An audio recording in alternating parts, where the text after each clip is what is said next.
दोस्तों नीट 2 बार होगा या नहीं होगा, यस नो का जवाब आ चुका है। दोस्तों ये जवाब जो आया है उसी एजेंसी से जो कि रिस्पॉन्सिबल है नीट एग्जाम करने के लिए और इसकी पूरी गाइडलाइंस बनाने के लिए और काउंसलिंग करने के लिए भी। तो नीट 2 बार होगा या नहीं होगा, इसका जवाब आ गया है देश के शीर्ष एजेंसी से। तो चलिए आपको बताता हूँ क्या जवाब आया है, यस आया है या नो आया है। तो ये जवाब देखिए, ये डॉक्यूमेंट्स है। इस डॉक्यूमेंट में आप देखेंगे कि आया है, एक लेटर लिखी गई थी कि नीट को 2 बार करवाइए, नीट यूजी को 2 बार करवाइए। तो नेशनल मेडिकल कमीशन एक एजेंसी है जिसका जवाब आ चुका है और इस जवाब में नो लिख के आया है। क्या? नो, यानी नीट 2 बार नहीं हो सकता। अब आप चौंक गए होंगे, जब जेईई मेन 4 बार भी हो सकता है तो नीट 2 बार क्यों नहीं हो सकता? कंपटीशन जो है, बच्चे जो है लगभग सेम है, लेकिन 5 लाख मान लीजिए ज़्यादा है, मान लीजिए 5 लाख ज़्यादा है। लेकिन समझ जाइए कि नीट जो एग्ज़ाम है उससे भी ज़्यादा तो सीयूटी के हो गए हैं। तो सीयूटी जो है वो भी फ्यूचर में 2 बार करवाने की क्यास लगाए जा रहे हैं और उम्मीद है कि 2 बार होगी आज ना कल। तो नीट को 2 बार नहीं होगा, इसका रीज़न नेशनल मेडिकल कमीशन ने बता दिया। रीज़न जान के आप चौंक जाएंगे कि जो लोग कहते थे पुराने ज़माने में बाप बड़ा न भैया सबसे बड़ा रुपया, तो सही में रुपया सबसे बड़ा है। सरकार को कहने के लिए बहुत सारे दावे हैं कि देश बहुत तरक्की पे पहुंच चुका है, देश के पास बहुत सारी चीज़ें आ गई हैं, लेकिन जब आज बात आती है कि बच्चों के शिक्षा पे, एजुकेशन पे, तो बात आती है कि पैसा ही नहीं है। पैसा ही नहीं है कि एजुकेशन को और बेहतर बनाया जाए या एजुकेशन में जो नीट का 1 बार एग्जाम होता है उसको 2 बार करवाया जाए। जवाब में ये लिख के आया है कि नीट 2 बार नहीं हो सकता। पहला रीज़न इन्होंने दिया है कि पहले जो काउंसलिंग होती है उसमें सीटें जो फिल हो जाती है, तो 2 बार करवाने के क्या तुक बनता है? जब सीटें फिल हो गई तो 2 बार क्यों करवाना है? तो नीट यूजी का रिपोर्ट इसी साल के देखेंगे, इंडियन एक्सप्रेस और देश के बड़े अखबारों ने छापा है कि 3 सालों में देखेंगे कि 2020 में 83,275 सीटें खाली रह गई और 2021 की बात करें तो 92,065 सीटें खाली रह गई। 2022 की बात करें तो 96,077 सीटें खाली रह गई। अब जहाँ पे बच्चों का एडमिशन नहीं हो रहा है मेडिकल में, वहीं पे सीटें खाली रह जा रही है। अब इसका रीज़न क्या है? तो रीज़न ये है कि स्टेट कोटा है और ऑल इंडिया कोटा है। अब इस कोटा में दोनों में कोऑर्डिनेशन सही नहीं है, दोनों का काउंसलिंग अलग अलग हो रहा है, जिसके वजह से सीटें खाली रह जा रही है। जबकि नेशनल मेडिकल कमीशन ने ये लिखा है दूसरे पॉइंट में कि पहली काउंसलिंग में सारे सीट फिल हो जाती है, फिर खाली क्यों रह जाती है? तो कुछ बच्चे ये रीज़न बता रहे थे कि ऐसा होता है कि ऑल इंडिया कोटा पे बहुत सारे लोगों ने भर देते, लेकिन बाद में जब स्टेट में उनका अच्छा मेडिकल कॉलेज मिल जाता है तो ऑल इंडिया कोटा छोड़ देते, इसके वजह से सीटें खाली रह जाती। तो देखिए, जब ऑल इंडिया कोटा सीट खाली रह जाती है तो जो बच्चे लोअर कट ऑफ वाले हैं उनको ऑफर देना चाहिए कि आप आके एडमिशन ले लीजिए। सीटें खाली क्यों रहेगी? कहीं भी सीटें खाली रह जाती है तो बच्चे बहुत सारे टेस्ट दे रहे हैं, उनको ऑफर कीजिए, उनके नीचे वाले कट ऑफ वालों को ऑफर कीजिए कि आप आइए, यहाँ पे सीट खाली है। तो ये सीटें क्यों खाली रह जा रही है? अब देश की जनसंख्या बहुत बढ़ रही है, डॉक्टर की वैसे ही कमी है, तो सीटें इसमें खाली, मेडिकल कॉलेज वैसे भी कम है, इंजीनियरिंग के बहुत ज़्यादा है, मेडिकल कॉलेज वैसे भी कम है और जो कमी है उसमें भी सीट खाली रह जा रही है।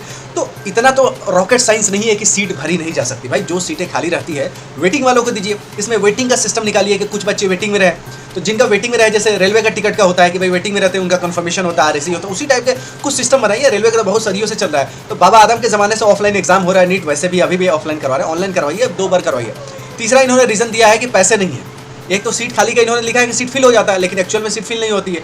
जब आप गूगल पे रिसर्च करेंगे तो सुप्रीम कोर्ट ने भी पूछा है कि पीजी में तो और मुश्किल होता है एडमिशन लेना, जैसे एमएस में, एमडी में, वहाँ भी 1400 सीटें खाली रह जाना अपने देश में कितनी बड़ी बात है। तो सुप्रीम कोर्ट भी सवाल कर रहा है सेंट्रल गवर्नमेंट से कि आप रॉकेट साइंस की बात करते हैं, बड़े बड़े वादे करते हैं, लेकिन जहाँ सीट भरने की बात है तो नीट के सीट के लिए डॉक्टर का जो सीट है वही भर नहीं पा रहे। क्या सिस्टम आपने बना रखा है कि सीटें खाली रह जा रही है? कैसा सिस्टम है? कितना, जब डिजिटल इंडिया आई है इसमें भी ये चीज़ें हो रही हैं कि सीटें खाली क्यों रह जाए? भाई सीटें जो है उसको ऑफर दीजिए किसी और बच्चे को। बच्चे तो बहुत सारे कंपटीशन दे रहे हैं लेकिन उनको एडमिशन नहीं हो रहा है, इसीलिए तो यूक्रेन से जाके एमबीबीएस कर रहे हैं, कोई बांग्लादेश से कर रहा है, कोई नेपाल भूटान से कर रहा है, कोई चाइना से कर रहा है। जहाँ से कोरोना आई वहाँ से भी लोग जाके एमबीबीएस कर रहे हैं। अपने देश में नहीं मिल रहा है एडमिशन, जहाँ मिल रहा है फीस ज़्यादा है, तो जो सीटें खाली रह जा रही है उसको भरी जाना चाहिए।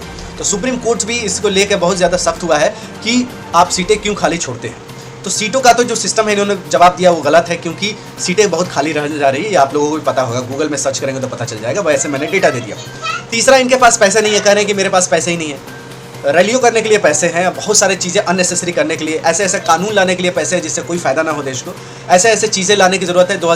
का नोट शुरू करना है, फिर इसको बंद करना है, इसके लिए पैसे हैं। लेकिन नीट के एग्जाम 2 बार नहीं करवाने, इसके लिए पैसे नहीं।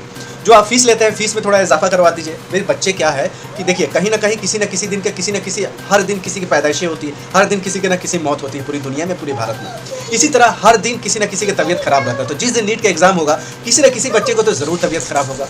तो अगर 2 बार हो जाए तो उस जो तबीयत खराब बच्चे है उसके लिए दूसरा मौका मिल जाए, ये कितना अच्छा होगा। तो इसी के लिए 2 बार करवाने की बात चल रही है। जब जेईई मेन 2 बार हो रहा है तो नीट का एग्जाम क्यों नहीं हो सकता? जो ऑफलाइन हो रहा है वो ऑनलाइन क्यों नहीं हो सकता? हो सकता है, बिल्कुल पॉसिबल है। बस करवाने का मंशा नहीं है। क्यों मंशा नहीं है, इसका रीज़न किसी को पता नहीं है। रीज़न 2 ही लोग जानते हैं, शीर्ष नेतृत्व वाले, उसके बाद किसी को नहीं पता। तो ये जो ministry of state health and family welfare के हैं, भारती प्रवीण पवार, इन्होंने लोकसभा में रिटर्न में रिप्लाई किया था कि ये सीटें इतनी खाली रह गई हैं। क्योंकि किसी ने पूछा था कि सीटें खाली क्यों हैं और इसका रीज़न क्या है। तो रीज़न तो नहीं पता है, लेकिन इतनी सीटें खाली रह गई, लाखों के आसपास सीटें खाली रह जा रही है। ये community for all medical courses है, it's not about only MBBS। तो 2 बार नहीं हो सकता, 2 कारण से। एक तो पैसे नहीं है, दूसरा सीटें फिल हो जा रही है। तो ये जो लॉजिकल, जो बिल्कुल लॉजिक में अंदर नहीं आता है, वैसा लॉजिक इन्होंने दिया है। भाई पैसे कमी तो पैसे आप फीस लेके बच्चों से करवा सकते हैं, या आप कह सकते हैं कि बच्चों आप फीस देंगे तो 2 बार करवा देंगे, नहीं फीस देंगे तो नहीं करवाएंगे। जिसको मन होगा दोबारा देने का वो देंगे। तो क्यों नहीं ऐसा कर लेते? अगर पैसे कमी तो बच्चों से ले लीजिए। बच्चों से तो बहुत सारे लोग सरकारी 5 वैकेंसी निकाल के 5 करोड़ रुपये कमा लेते हैं। वैसे आप भी कर लीजिए, पैसे की कमी है। जब लोग बोलते हैं कि डिजिटल इंडिया है, ये है, वो है, डंका बज रहा है, लेकिन पैसे की वजह से एग्जाम नहीं हो पा रही, ये दिन देखने को आ रहा है। तो दोस्तों देखिए, यही रीज़न था, पैसे की कमी है और सीटें फिल हो जा रही है। जबकि सीटें फिल नहीं हो रही है और पैसे अथाह है, तभी तो रैलियों में लोगों को पैसे देके बुला के लोग भीड़ लगवाते हैं वोट के लिए। सबको पैसा चाहिए, बाप बड़ा ना भैया और सबसे बड़ा रुपया।